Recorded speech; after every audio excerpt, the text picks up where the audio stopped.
On April 21, 2025, the world watched with shock to the news of Pope Francis's death at the age of 88.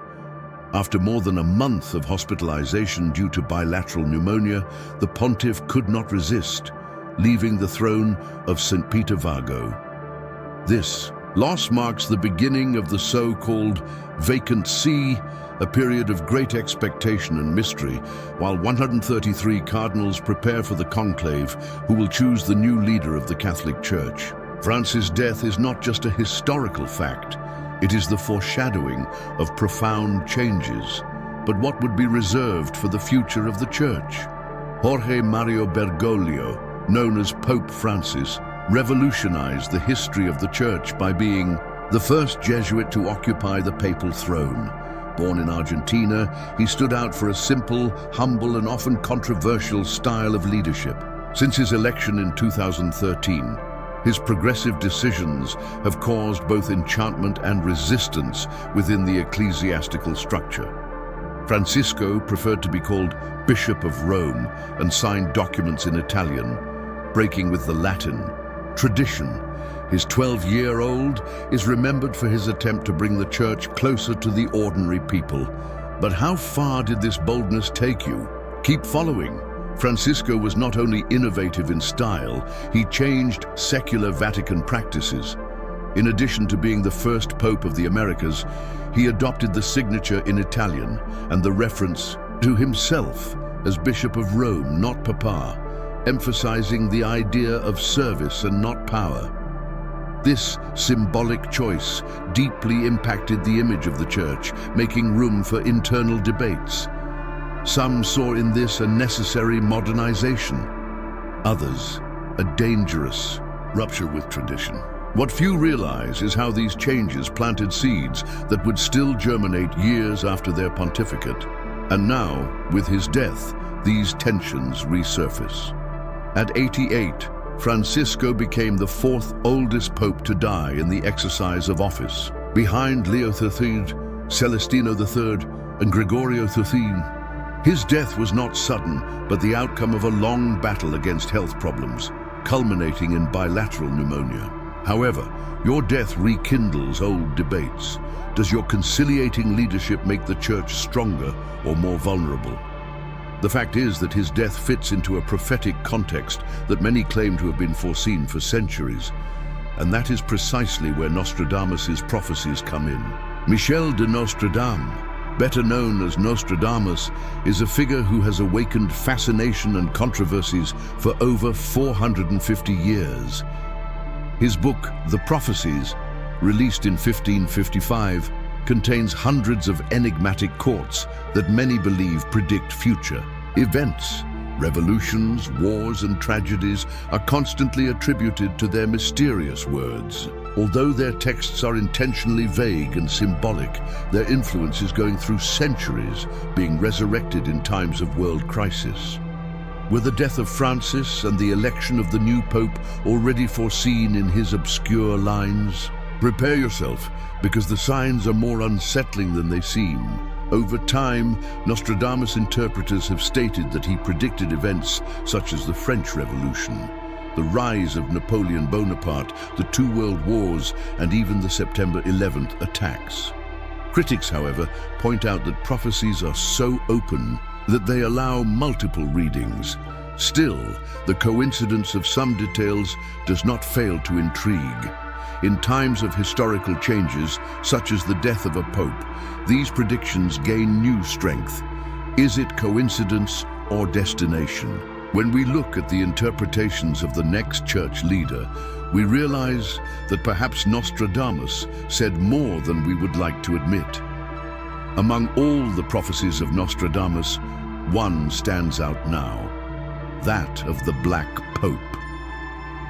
According to interpretations, after the death of a very old pope, a new leader linked to black, whether in his origin, his garments, or his symbolism, would emerge. The expectation around this forecast increased dramatically after Francisco's death. Many wonder, will we have an African pope for the first time? Or would the meaning be even deeper? Church history Its traditions and even its internal tensions can radically change if this ancient prophecy is confirmed in the coming days. The term Black Pope can be interpreted in many ways, which further increases the curiosity surrounding this prophecy. In a literal reading, it is suggested that the next pope would be of African origin, something unprecedented in the modern era. Another interpretation points to symbolism. Black may represent moments of crisis or profound change. There are also those who see a direct connection with the Order of the Jesuits, whose superior is traditionally called Black Papa due to dark habit. Which of these readings will materialize? One thing is certain, this prophecy left the Catholic world on a state of alert. For the first time in history, the possibility of an African pope seems really concrete. Currently, among the 133 Cardinals voters, 33 are from the African continent, an unprecedented number. This African strengthening within the Church also reflects the growth of Catholicism in Africa, where the Christian faith advances at a rapid pace. Having a pope coming from this cultural and social context would be a milestone not only for the Vatican, but for all world religious representation. Will this historical election finally happen? Expectations are high, and undoubtedly the choice of the next pontiff may radically change the Church course. There is an even deeper curiosity about the term Black Papa that directly refers to the company of Jesus. The superior of the Jesuits, traditionally dressed in black, is known for this title. Thus, many scholars believe this prophecy would have already been fulfilled with the election of Francis, the first Jesuit pope. This theory creates an additional layer of mystery. If the Black Pope has come, what to expect now? Or is there one more character to emerge? The relationship between symbolism, tradition, and prophecy makes every movement of the Vatican something worthy of being closely accompanied. For some interpreters, the Black Papa represents not only a cultural change, but the foreshadowing of something much darker, the end of the Catholic Church itself. There are those who associate this figure with the beginning of the apocalypse and the collapse of religious institutions. According to these views, the new pontiff would bring times of great tribulations, marking the last step before the final judgment. It is a frightening perspective, but it fascinates precisely by the dramatic burden. After all, are we living the beginning of a new era, or just a normal phase of ecclesiastical history? The answer, say the oldest, can only reveal. An even more intriguing theory circulates among scholars of prophecy: the existence of a trilogy involving 3 popes. First, a strange pope, associated with Benedict XVI, a German outside the Italian standards. Then an old pope, like Francis, who died at an advanced age. And now, the long-awaited Black Papa. If this sequence is really real, we are about to watch an unprecedented event, possibly foreshadowing radical changes not only in the Church, but worldwide. Would it be coincidence or divine plan? Each election, each decision brings us closer to the conclusion of this impressive narrative. Among the African cardinals, 2 names appear hard: Peter Turkson from Ghana and Robert Sarah from Guinea. Both have solid trajectories within the Church, but they represent very different views on their future. Turkson is seen as heir to Francis's progressive spirit, while Sarah carries the flag of tradition and orthodoxy. The presence of these 2 candidates reinforces the idea that regardless of the elected, the choice will be highly symbolic. An African pope would be the living proof of the expansion of Christianity in the global South. But it could also be the fulfillment of prophecies awaited for centuries. What will come? Peter Turkson, at 76, is known for his commitment to social and environmental causes, something that brings him a lot about Francisco's legacy. During his career, Turkson was an active voice in defense of sustainable development, economic justice, and interreligious dialogue. His moderate and diplomatic stance makes him a strong candidate to lead the Church in times of increasing polarization. In addition, his African profile would bring a historical representation to Rome.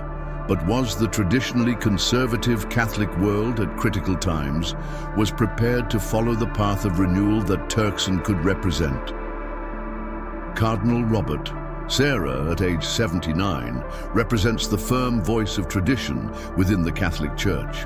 Known for his defense of the traditional liturgy, such as Tridentine Mass and God-oriented celebration, Ad Orientiem, Sarah vehemently opposes modern changes.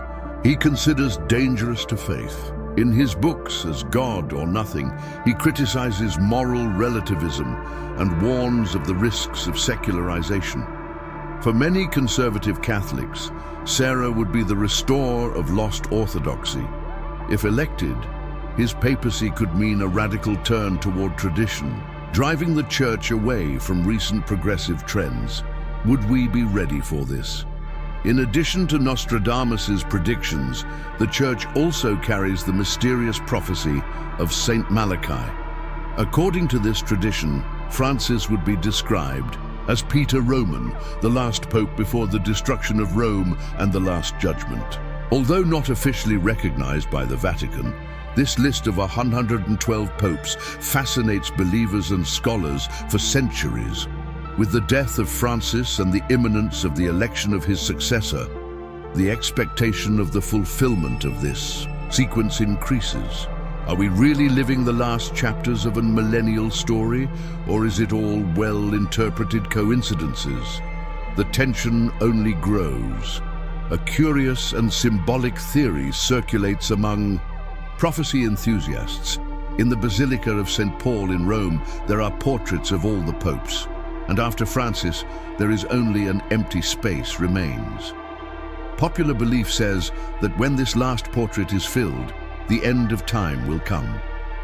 With the death of Francisco, this gap became the center of new speculation. Was this space reserved for the dreaded Black Papa, or just an artistic coincidence? As the conclave approaches, many look at the Basilica with new eyes, seeking signs that we are closer to the end of the cycle. It is important to remember that from the theological point of view, prophecies are not absolute sentences. Often, they have possibilities that can be changed by repentance and human choices. Biblical examples such as King Hezekiah and the city of Nineveh show that God can change the future in response to people's actions. Thus, even if prophecies seem to align with current events, they do not necessarily need to be fulfilled in a fatalistic way.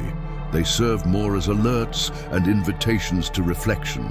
We are shaping the future with each decision, and perhaps this is the most important lesson of all. Despite Nostradamus's fame, many scholars point out that several of his prophecies were misunderstood or even forged later. Their writings are extremely symbolic, allowing them to fit them into numerous historical events in different ways. In addition, some quotes attributed to it may have been manipulated to adapt to specific narratives.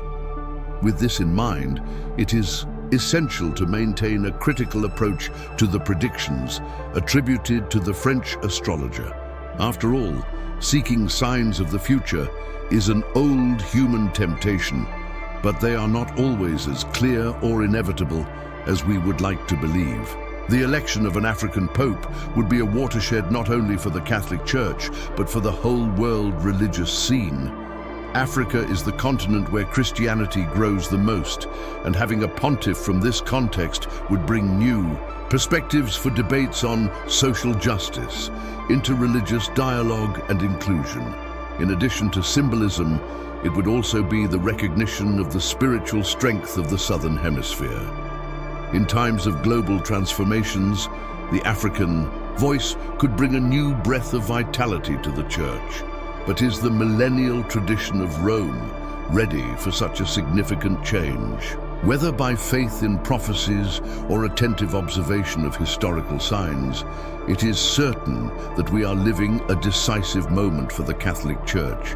The death of Francis and the choice of his successor not only end a cycle, they open a new stage loaded with symbolism and expectations. Perhaps the true value of these ancient predictions is not to anticipate the future, but to invite us to reflect on the present. What will be the role of spirituality and religious institutions in such an unstable world? This answer is not in the books of prophecy, but in our own choices. And so we come to the end of this fascinating journey through the prophecies, mysteries, and possible destinations of the Catholic Church. Pope Francis' death and expectation around the next pontiff show us that we are experiencing a historical chapter, perhaps even prophetic. But remember, regardless of predictions, the future is still written by our choices and our faith. If you liked this content, be sure to leave your like, subscribe to the channel, and activate the bell so you don't lose the next videos where we will follow each step of this historical conclave and discuss what it can mean to the world. Share this video with who you think will be surprised by this information, and in the comments, tell me, who do you think will be the next pope? Do you believe in the prophecies? Until the next video, and that the story will continue to inspire us.